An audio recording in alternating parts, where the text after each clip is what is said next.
Hey, this is Sasha. Thanks for joining me here for another episode. And today what I want to share with you is 4 tips to making your blog content awesome. So stay tuned. We're going to start right now. Okay, so I think what a lot of people do when it comes to blog content is they try to overdo themselves. And I'm going to give you a couple of things to really just remember. So there's 4 main tips that I like to look at. So we're going to go 1, 2, 3, 4. And if we look at these 4 tips, I just want you to remember the word S-E-E. And it's going to have with 2 S's. So see things, right? So the first one is to keep things simple. The second thing is to make it specific. The third big tip is make it easy to read.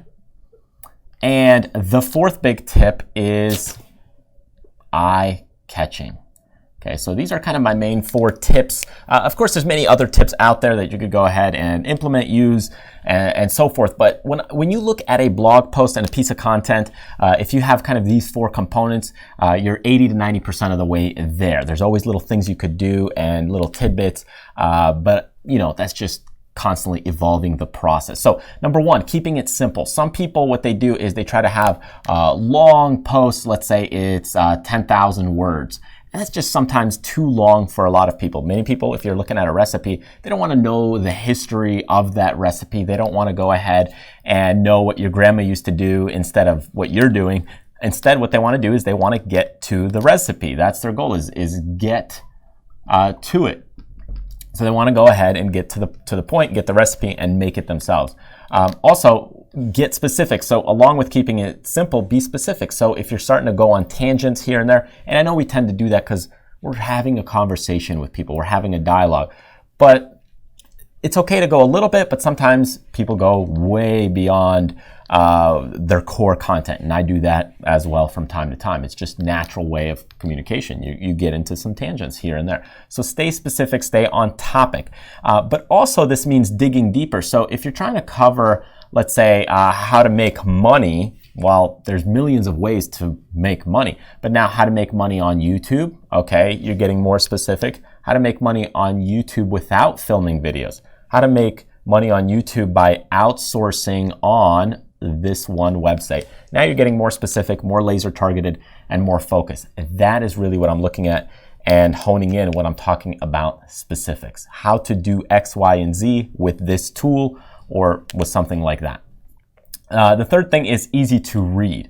A lot of people are well educated, and you might have a PhD, you might have a doctorate, you might have a master's degree, and you're writing these blog contents. But remember, there's a lot of other people that don't. And no matter how well educated you are, you might want to use big words, you might want to sound sophisticated, and sometimes even books I find are just overly complicated. So keep the language simple. So when you look at this, you're looking at number 1, the language and word usage. So that way, making it easy to read, keep the language simple, going back to our initial point. That's the first thing. But the second thing is also break things apart with like headlines. You could break things apart with headlines, with going in and paragraphs. You're breaking it and you're chunking it. Remember, when you're writing for a blog, when you're writing for an audience that has a short attention span, or we're always quick to just kind of scroll through things, skim through things. We're not even reading these days. We're skimming things and looking for some attention, things that grab our attention.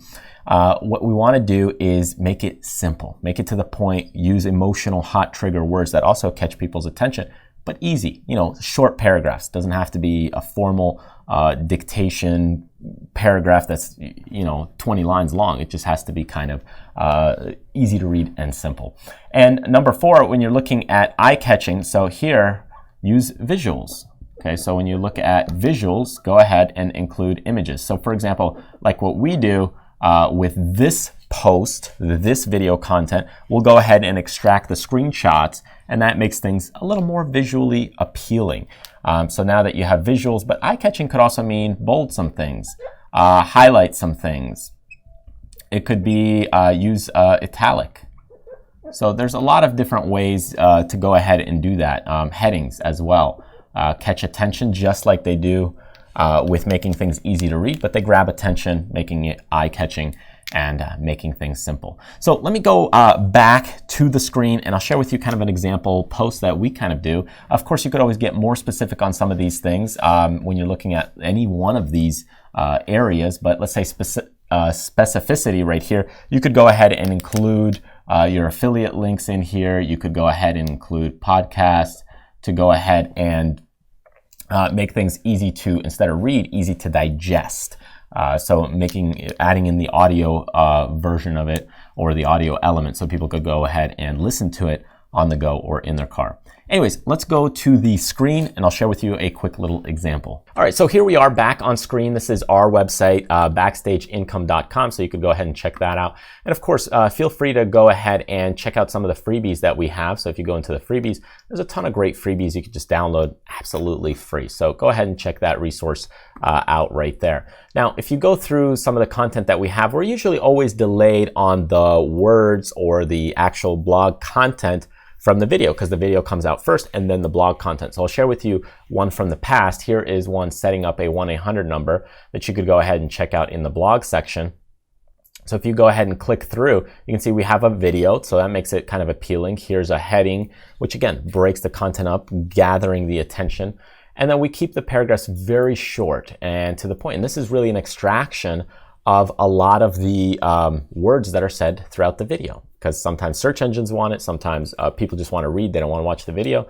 So another thing, of course, that we could do is include like a podcast or just the audio version, but in this case, we haven't done that. But here we have a headline, short, quick paragraphs, and screenshots. Headline, you can see things are bolded. You can see there's a little bit of dynamic to the page. So we have a couple bullets, we have a headline, we have something bold, and then again, we have a little bit of breakup in those paragraphs. Just a couple lines. That's really all it is to it. And as you go through, there's some more things, of course, that we could go ahead and add in. Right here near the conclusions, we'll be adding in like affiliate links and that kind of stuff. So it's all just about making things flow really well. Anyways, I hope you found this video helpful and insightful and gives you some things to think about when it comes to creating your blog content and making it awesome. Anyways, thank you so much for joining me. Remember to hit the subscribe button right here on YouTube, or go ahead and click this link over here to get some of those freebies as well. I'll see you next time.